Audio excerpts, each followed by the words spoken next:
What's up les catch addicts et bienvenue dans cette nouvelle vidéo, c'est Jimbo et je serai votre commentateur aujourd'hui. Et aujourd'hui on se retrouve pour le Jimbonostic qui est prono de Jimbo pour Fastlane 2021, le dernier pay-per-view avant WrestleMania qui se tiendra ce week-end à 23 h avec kick-off sur YouTube ou sur le WWE Network et à minuit heure française sur le WWE Network. Et donc bien sûr je tiens à vous rappeler que je couvrirai cet événement. Et sur ce, à ce prono.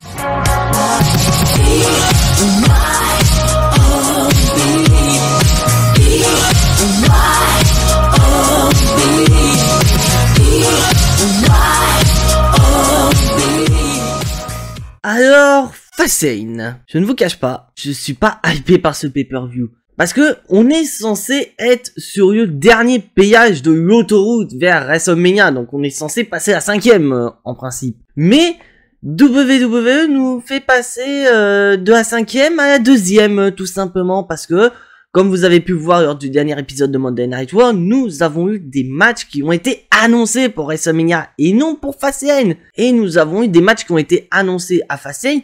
Mais comme la route vers WrestleMania pour certains est déjà toute tracée, bah on s'en fout totalement de leur match. Et franchement, ce sont ces facteurs-là qui me rendent pas du tout hypé pour ce pay-per-view qui est Fastlane. Et malheureusement, ça amène à une question, est-ce que WWE ne devrait pas supprimer Fastlane et vraiment mettre le pay-per-view avant WrestleMania Elimination Chamber? Parce que, ah oui, vous allez me dire, oui, mais on a eu Elimination Chamber, oui, mais on l'a eu que le mois dernier. On l'a pas eu là, ce mois-ci, en tant que dernier payage avant WrestleMania. Donc, est-ce que on devrait pas tout simplement inverser, mettre Fastlane après Rumble et mettre Elimination Chamber avant WrestleMania? Ce serait plutôt simple. Et non, je vais me calmer un peu, on va passer à la carte. On va essayer de s'y mettre. Parce que déjà, il n'y a pas de kick-off, donc on aura peut-être quelques nouveautés, on aura peut-être quelques surprises, on ne sait pas, parce que au moment où je vous tourne cette vidéo, SmackDown n'est toujours pas arrivé, donc on peut peut-être avoir une surprise. Et on commence par le premier match, parce que oui, je suis très galant, je commence par les femmes.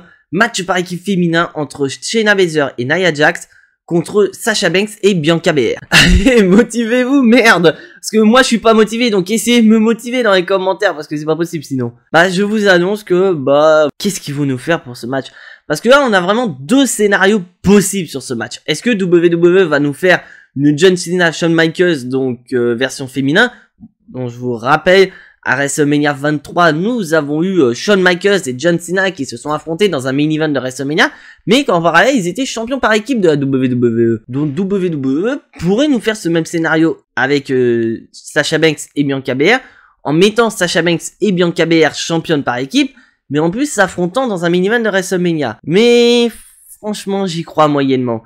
Moi, je vais miser sur le plan B, de vraiment on ait ce match pour pourquoi pas essayer de mettre un peu de piment dans la rivalité entre de mettre un peu de piment dans la rivalité entre Bianca Belair et Sasha Banks, qui, je ne vous cache pas, est très médiocre. Donc pour moi, ça pourrait être le bon moyen, sachant que, souvenez-vous, la semaine dernière, nous avons eu un match perdu par Bianca Belair et on a commencé à avoir des tensions avec Sasha Banks, notamment avec Reginald. Oui, Reginald, maintenant qui vit son roman d'amour avec Nia Jax, pourrait être un élément qui peut entraîner la défaite de Bianca Belair et de Sasha Banks.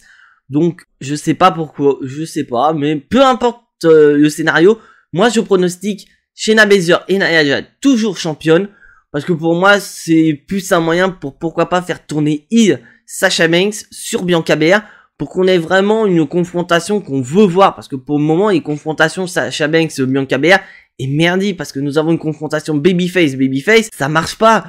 Vaut mieux avoir une confrontation heel babyface, c'est beaucoup plus simple. Qu'on ait vraiment le match qu'on veut voir entre Bianca Belair et Sasha Banks à WrestleMania. On passe au match de championnat intercontinental avec notre champion Big E face à Apollo Crews. Donc déjà, je vous cache pas, on a enfin un Apollo Crews avec de la personnalité. Parce que c'est vrai que c'était le plus gros défaut d'Apollo Crews, c'est qu'il était bon dans le ring, il avait un micro plutôt correct, mais du fait qu'il n'avait pas de personnalité, personne n'était derrière lui. Même durant son règne de champion des États-Unis l'année dernière, on n'était pas derrière lui. Tandis que là, WWE, on risque de faire tourner autour de son sang nigérien, etc. Donc pourquoi pas. Et d'un côté, nous avons Biggie. Biggie, voilà, qui depuis qu'il s'est séparé du New Day, on attendait tous ce push de Biggie. Et pendant un moment, WWE, on stagnait Biggie, savait pas trop quoi faire de Biggie. Et nous avons eu cette fameuse fin d'année 2020 où Biggie a battu Sami Zayn pour devenir champion intercontinental. Et là, on s'est dit, on est enfin avec un push de Biggie. Et là, bah, j'ai envie de voir ce push vraiment pousser à son paroxysme de Biggie. Parce que, ok, Biggie ramène ses Open Challenge, je suis amplement d'accord, je suis d'accord qu'il fasse des Open Challenge, ça donne un peu plus de fun du côté de SmackDown, mais quand tu vois que c'est pratiquement toujours les mêmes, nous avons eu Apollo Crews qui a pas arrêté de demander, etc., au bout d'un moment, t'en as ras-le-bol. Donc là, je veux que ce match soit le dernier entre Biggie et Apollo Crews, pour que Biggie ait vraiment un bon adversaire à WrestleMania, ou pourquoi pas qu'il y ait un match de l'échelle avec effectivement Apollo Crews, King Corbin, Sami Zayn par exemple. Ça pourrait être sympa pour WrestleMania. Donc je pronostique Biggie, toujours champion intercontinental, car nous avons vu une interview de Biggie où Biggie s'est projeté à l'année prochaine. Lui, il s'en fout de WrestleMania 37, lui il veut 38. Où il espère être toujours champion intercontinental à ce moment-là et que Roman Reigns soit toujours champion universel pour que Biggie puisse changer Roman Reigns à WrestleMania 38 avec le titre intercontinental et le titre universel en jeu, et celui qui part aura les deux ceintures. Donc un peu comme il s'est passé il y a des années à WrestleMania entre Ultimate Warrior et Hulk Hogan. Et là, on passe au match homme-femme qu'on voit très rarement à la WWE, Randy Orton contre Alexa Bliss. Bon, déjà, je vous le dis honnêtement, c'est vrai que ça peut choquer énormément de fans de voir Randy Orton contre une femme, mais faut pas oublier le passif de Randy Orton. Je crois que Randy Orton, c'est le mec qui a donné le plus de coups à une femme de toute sa carrière, parce qu'il faut pas oublier qu'il a porté quand même un RKO à Stephanie McMahon, à Beth Phoenix et à Alexa Bliss par exemple. Donc, on n'est pas du tout surpris. Mais faut voir derrière le match. C'est pourquoi nous avons ce match. Parce que tout simplement, Alexa Bliss tente de faire revenir The Fiend, d'ensorceler Randy Orton. Et donc Alexa Bliss a proposé à Randy Orton de le libérer. Donc ça veut dire que on pourrait avoir le retour des rituels d'Alexa Bliss, qu'elle puisse terminer le rituel qu'elle a commencé avec Randy Orton pour vraiment le libérer. Et qu'on ait pourquoi pas The Fiend qui arrive et qui attaque Randy Orton.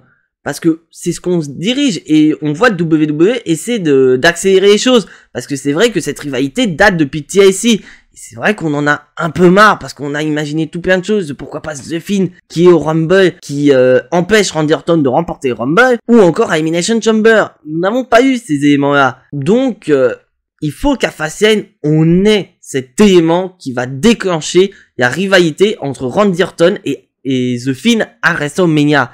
Et donc, ça passe effectivement par Fastlane. Donc, on aura, je pense, quand même le match, mais qu'on aura des effets lumineux, sonores, propres à The Fiend, qui puissent emmerder Randy Orton, et pourquoi pas Randy Orton qui recrache cette substance noire comme il crache depuis pas mal de temps, mais cette fois-ci en plus grosse quantité pour que ce soit vraiment, il y a la dernière parcelle du côté obscur de Randy Orton, ou la dernière parcelle de The Fiend, qui a trouvé refuge en Randy Orton, qui s'échappe de Randy Orton, et ce qui permettrait donc à Alexa Bliss de remporter le match. Donc moi je pronostique Alexa Bliss gagnante de ce match avec The Fiend qui pointera peut-être pourquoi pas le bout de son nez. Je suis très curieux de voir le pay-per-view. Et là on passe à un match où sur papier c'est génial, mais WWE y a détruit avant que le match ne commence. Sheamus Drew McIntyre. Et là je ne vous cache pas, je suis pas du tout hypé pour ce match. Alors que, souvenez-vous, ah wow, nous avons eu 2 matchs entre Sheamus et Drew McIntyre. D'ailleurs, le premier était excellent, le deuxième était encore mieux. Avec vraiment un match nul, carrément. Et on se demandait, voilà, mettez-nous le match 3 WWE. Et pourquoi pas nous mettre une stipulation et un enjeu dans ce match. On n'a rien. Un match simple entre Sheamus et Drew McIntyre. Parce que pour ceux qui n'ont pas regardé mon intro, je vous spoil, je suis désolé. On nous a annoncé comme ça, d'un claquement de doigts, que Drew McIntyre affrontera Bobby Lashley à WrestleMania. Et là, franchement, ça m'a tué le match. Parce que, vous souvenez-vous, lors de mon dernier épisode de WWE News, il y avait des rumeurs par rapport à ce match entre Sheamus et Drew McIntyre à Fastlane, que on aurait pourquoi pas un last man standing match entre les deux hommes, et que le vainqueur affronterait le champion WWE à WrestleMania. putain, WWE, même si vous avez pas mis la semaine match, pourquoi ne pas avoir gardé en jeu? Ça aurait donné de l'importance à ce match, parce que là, on n'est pas hypé sur ce match, alors que sur papier, il est excellent. Drew McIntyre a avoué lui-même et a avoué que ils se connaissent depuis des années, Sheamus et Drew McIntyre, donc ils vont se détruire physiquement, comme on a eu lors des épisodes précédents de Monday Night Raw. Mais on n'a pas cet enjeu, alors que ça aurait pu entraîner une rivalité à son paroxysme. Parce que je vous le dis ouvertement, dites-moi dans les commentaires ce que vous en pensez, mais pour moi, Sheamus et Drew McIntyre nous ont proposé les meilleurs matchs pour l'instant de cette année 2021. Mais là, avec cette manque de stipulation, Drew McIntyre qui a déjà son ticket pour WrestleMania, bah ça retire tout. Parce que là, qu'est-ce que ça donne sur ce match?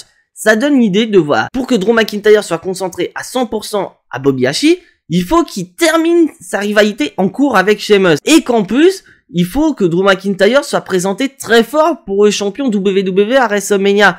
Donc ça veut dire qu'une chose, faut que Drew McIntyre gagne le match. Donc je pronostique Drew McIntyre vainqueur de ce match. Et franchement, je suis pas hypé alors que tu nous aurais mis WWE. Et à l'enjeu de ce match, un match pour WrestleMania, ça aurait été génial. Mais là, on s'en fout totalement.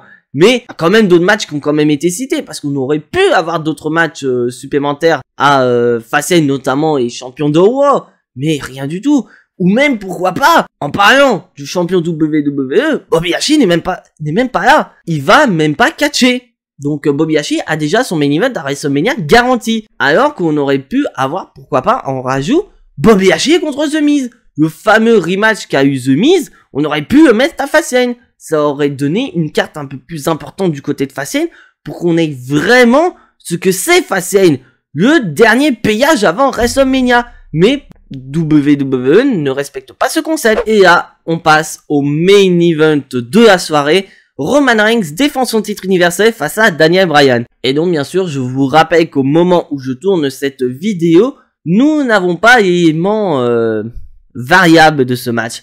Car je vous rappelle qu'à SmackDown, nous allons avoir Edge qui n'a pas catché à SmackDown depuis 10 ans face à Jey Uso. Et le vainqueur de ce match sera présent dans le match en tant que renforcement, deuxième arbitre, bref, qui sera présent dans le match. Donc je pronostique Edge qui sera cet élément variable de ce match. Et qu'est-ce qu'on va avoir dans ce match? Ah, déjà, j'adore cette rivalité vraiment d'un Daniel Bryan qui, à l'inverse d'Edge qui dit oui, Edge veut revenir pour récupérer ce qu'il n'a jamais perdu, bah Daniel Bryan est vraiment dans l'optique de la dernière chance, où il nous dit que voilà, à tout moment ça peut être le dernier, si ça se trouve, sa route vers WrestleMania c'est peut-être le dernier.